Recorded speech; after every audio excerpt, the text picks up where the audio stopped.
Hello everyone, my name is Shubham and today I am going to talk about central dogma of life. So the central dogma of life is in molecular biology that the central dogma is the process in which the genetic information flows from DNA to RNA to make a functional product protein. So the central dogma is the concept of a sequence of interaction can be understood through the framework. The most common include biopolymers, and the major category of biopolymers include proteins, RNA, and DNA that are further divided into general transfers, unknown transfers, and special transfers.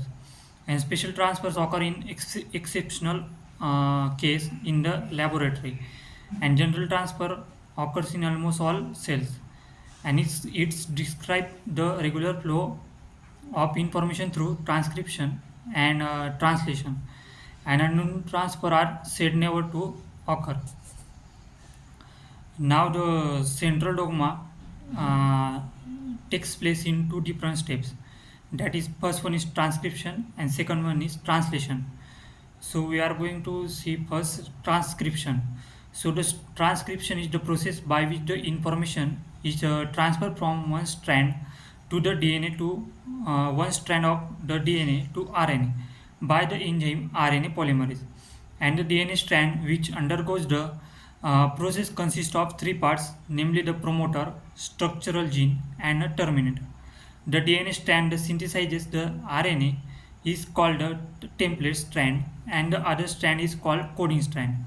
The DNA dependent RNA polymerase binds to the promoter and catalyzes the polymerization in the 3' to 5' direction.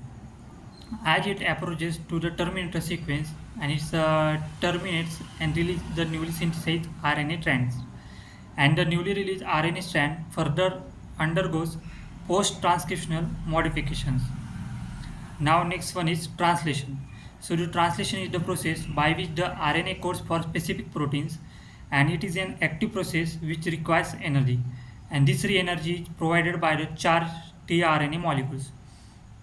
So the ribosome initiate the translation process, and the ribosome consists of a larger subunit, a smaller subunit, and the largest subunit in turn consists of two tRNA molecules placed close enough so that peptide bond can be formed at the expense of enough energy.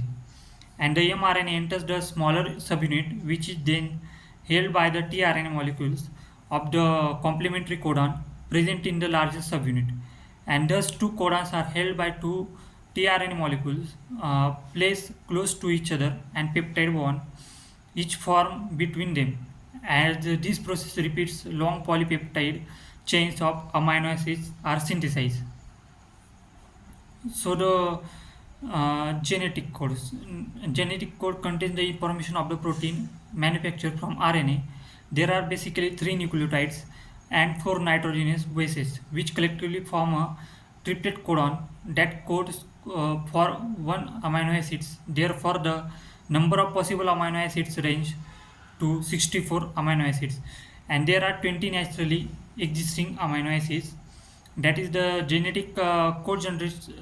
This was explained by the features of the genetic codes, according to which a few amino acids are coded by more than one codon, thus causing them to degenerate.